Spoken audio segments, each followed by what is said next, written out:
Hello, my name is John Hernandez. I am the co-founder and programmer for the Latin American Film Festival of Dallas. You have just seen the film Mad Bills to Pay, and we have with us today the director Joel Alfonso Vargas. How are you today?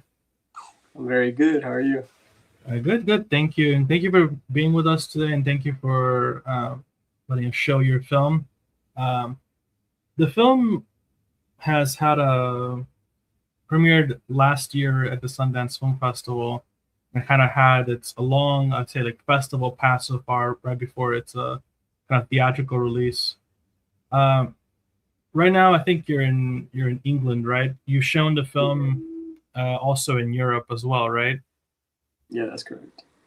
Well, I was wondering how this kind of profoundly like New York uh, film and also about like the Latin American experience in the United States, how that's received overseas. Yeah, just so you know, you're a bit choppy. But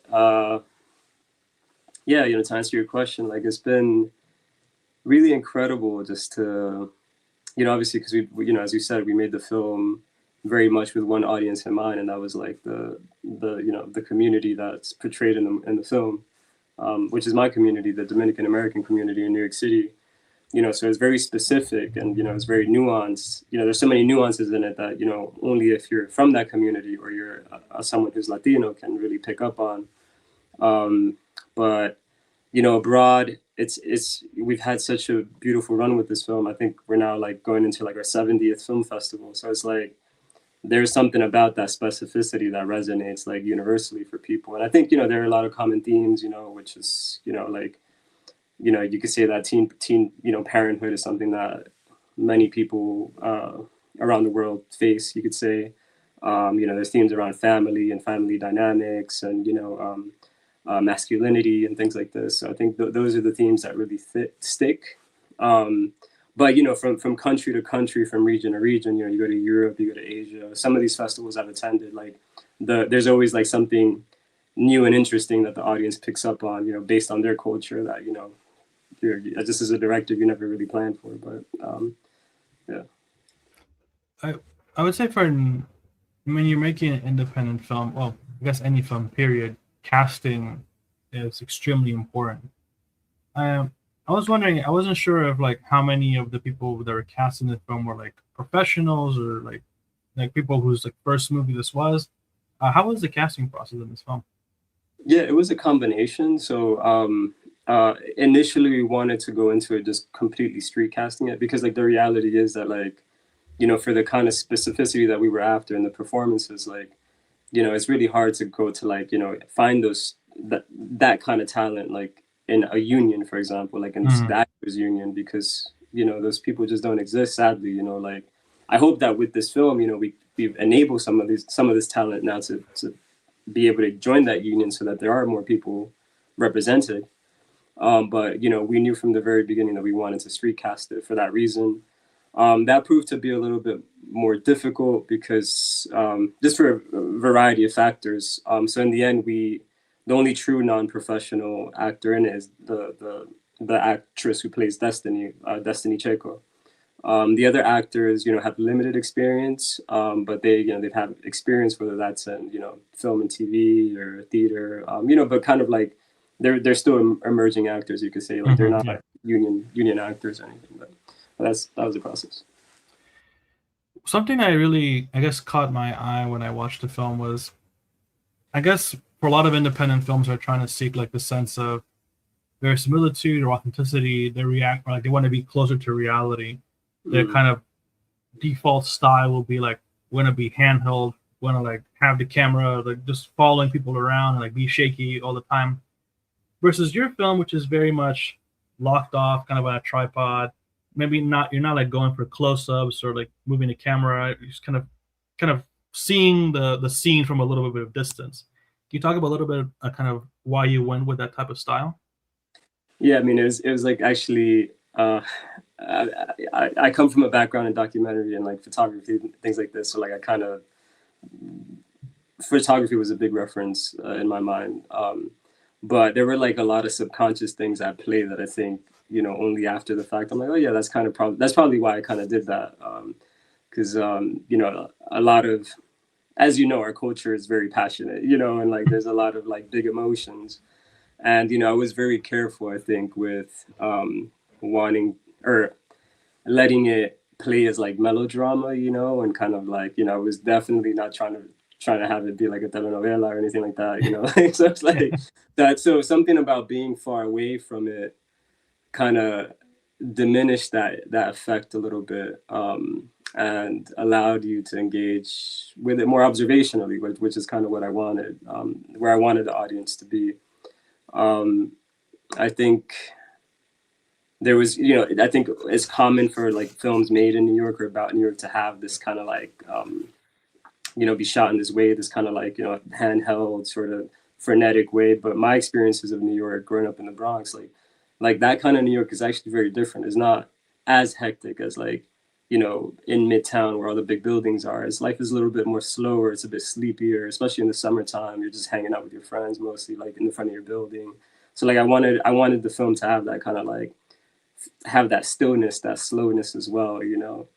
And I think in the end, in having kind of like, you know, this sort of, because the films are you know, the frames are like full of energy, Yeah, yeah. yet the frames are static, you know, like, and I think there's an irony in there. There's a tension that, you know, I think I find interesting as a director.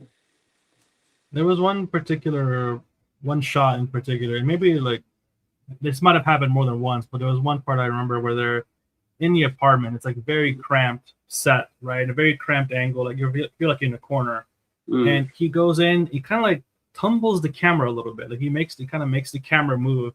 mm, And I was wondering, and that's why as one of the things I locked in on as someone as watching the film and thinking, okay, like this director cares, doesn't care about that, doesn't care about the fact that like the camera got shaken a little bit because of the maybe the filmmaker, like the actor like bumped into it or something like that. mm. It's more about preserving the energy of the performance, preserving the integrity of like almost of the shot, because you could say in another film you could cut that and make it like a seamless transition into something else, but instead you kept the bump of the camera.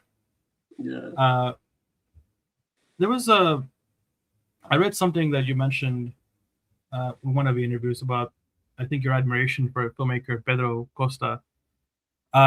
In his films, he's working hand in hand with the community, in depicting kind of their stories. I mean, he inserts a lot of stuff himself and he shapes it. You know, like his style is very painterly at points. But I was wondering how you worked with the performers. Was there like a collaboration with them regarding like listening to their stories and incorporating that into the film, or was kind of the whole story just like I wrote it down and you guys are gonna just do it? Yeah, no, it definitely wasn't a top-down approach. I mean, you know, I originated. I'm the originator of the idea, you could say, but it wasn't. You know, in the way that I wrote it, it wasn't even like a fully fleshed out script. You know, I had like sort of, you know, the story structure, sort of an outline for the story, Mhm. and then I met the actors with the intention that, you know, together we would like shade in those scenes and find the dialogue, and that was the process. And you know, like what I admire, I think Costa is a very, you know, he's a big fan of.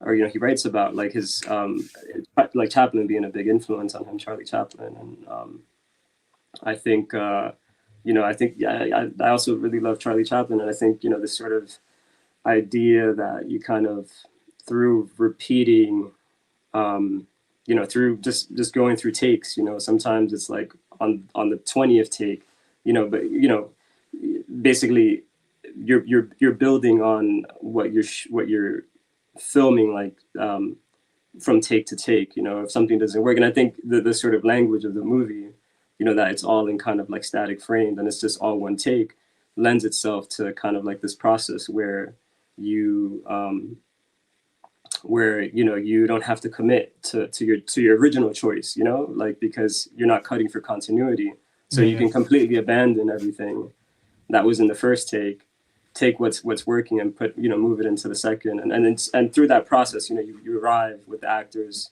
at a place where like it really works, you know, and then, you know, you have your scene. How does that work on an independent production. You know, Chaplin was like the king of Hollywood, you know, and Yeah. he worked for a year and he recast actresses like six Yeah. months in. So how does that work on an independent production like that? I imagine the, you know, lockdown style, you know, one scene is like one take kind of thing works, but I was wondering if you could Mm.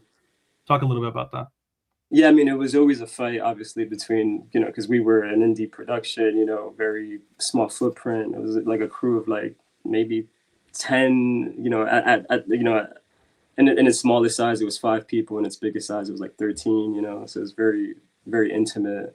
So, and, you know, there wasn't a lot of time. So it was just a constant battle between wanting to get quality material and you know, needing to make the day and things. So, but I think, you know, what kind of saved us in a way is that I went with a team and with a cast that I in the end could really trust. And, you know, when our backs were against the wall, which was often the case, people just really pulled through. And, you know, I didn't, like, as a director, it was wonderful for me. And you know, I kind of like, you know, I never think of myself as like the smartest person in the room as a director. Like, I'm just like, you know, and I really felt that in this production where it was just, you know, when it came to shooting the movie, I just honestly really took a step back and allowed the kind of, you know, the organism to take form, you know.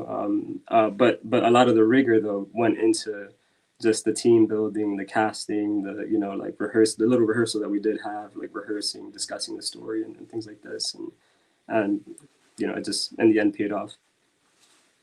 Where obviously there's a big history of like New York on film. But were there any like models or films that you were looking at, just like, okay, we kind of want to do it like that, or were there opposite anti models like, no, this that's what we want to avoid? Yeah, Can you talk a little bit about that? I think, you know, to start with the anti models, I was just trying to go against how films about New York are typically portrayed, which is that sort of like very documentary, handheld, you know, very frenetic energy. You know, you think of like the Softies, you know, who make great films. I like their movies, but you know, I was just trying to do something a little bit different. And you know, I live in London and I went to film school in London, and you know, the great thing about that is that it exposed me to a lot of like great European cinema. And I watched like Costa, for example, someone that I like found through like, you know, my university studies. And there was another director, Austrian director, who makes films with a completely different tone, but is Ulrich Seidel, which you know, this sort of similar idea with, you know, it's a very formalist approach, but with a lot of improvisation and kind of like, you know, it's this great combination of things. And um, that's kind of been an influence on me.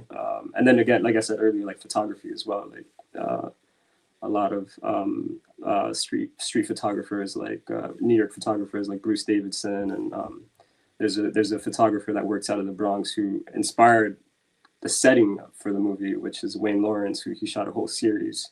It's called The Bronx Riviera, that's set on Orchard Beach, which is the beach, you know, that you see in the movie. But yeah, people like this. Whenever this is like the third year that we've had the festival here in Dallas. Oh, And I'm always on the lookout for a film that speaks for like the Latin American experience as it is in mm, the United States, right? yeah, When I saw this film, I thought it was a great opportunity to kind of to fill that. But you know, obviously, in the last few weeks, there's been a lot of turmoil in the United States regarding ICE and all that immigration debates and things of that nature.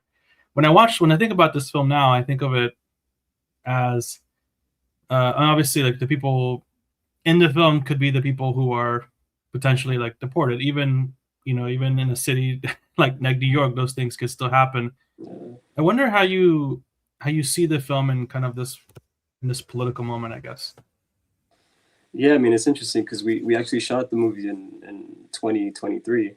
Mhm. So, you know, it was like in the Biden era when things were maybe a little bit rosier, you know, Yeah. and then the film was released literally January 2025, just like literally a week after, and not even when we were on the flight to Sundance, Trump was being inaugurated, you know. So it was like just the whole you know, the whole kind of frame in which the film existed just completely shifted for me as, you know, like as a filmmaker. But, you know, when we were making it, I always wanted it to be, you know, and there are so many documentary things about the film, but I wanted it to be like a sort of act of preservation of preserving this community and kind of like, you know, and in the context of New York City, which is a city that, you know, now we have Mayor Mamdani, but you know, it's there's a cost of living crisis, and you know, a lot of people are getting displaced because of gentrification and all these things. And the Dominican community is one of these communities.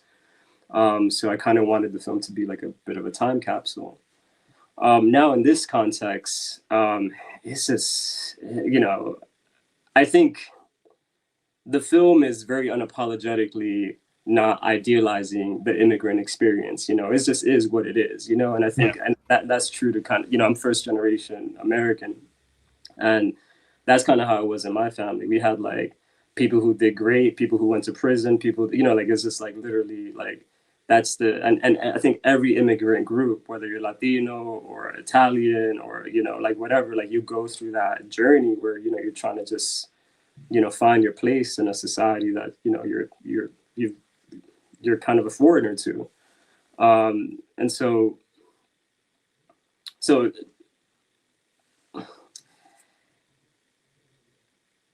I think, you know, the film, although it portrays a character that's kind of, the protagonist is kind of problematic.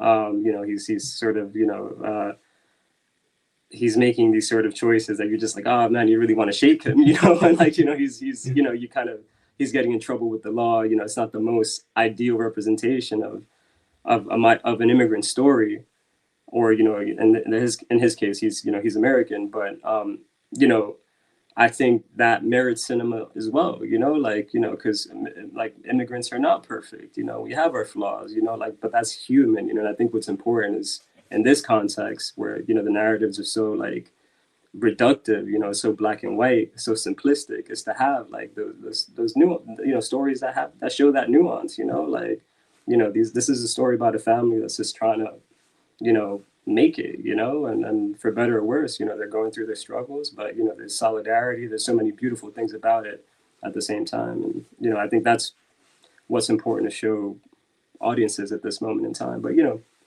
it evolves, of course, you know, like the situation is so dynamic. But Joel, I really want to thank you for your time today. Thank you for letting us show your film, and I hope that the audience has enjoyed it. yeah, thank you, and yeah, thanks in advance to the people watching it. Thanks for coming out, and hopefully see you on the next one. Okay, Joel, again, really want to thank you for being flexible and finding time for me. For sure. Are you working on anything now? I'm working on a few things. It's still kind of like early days with it, but I really, you know, we're about to release the movie in theaters in April, so like most of my energy going through to like, you know, that preparing that, and you know, this organizing and things, and working at the trailer and the poster and all that stuff. So you know. All right, well, Joel, I'll let you get back to it. I hope you have a great rest of your day. Cool. Thanks, John.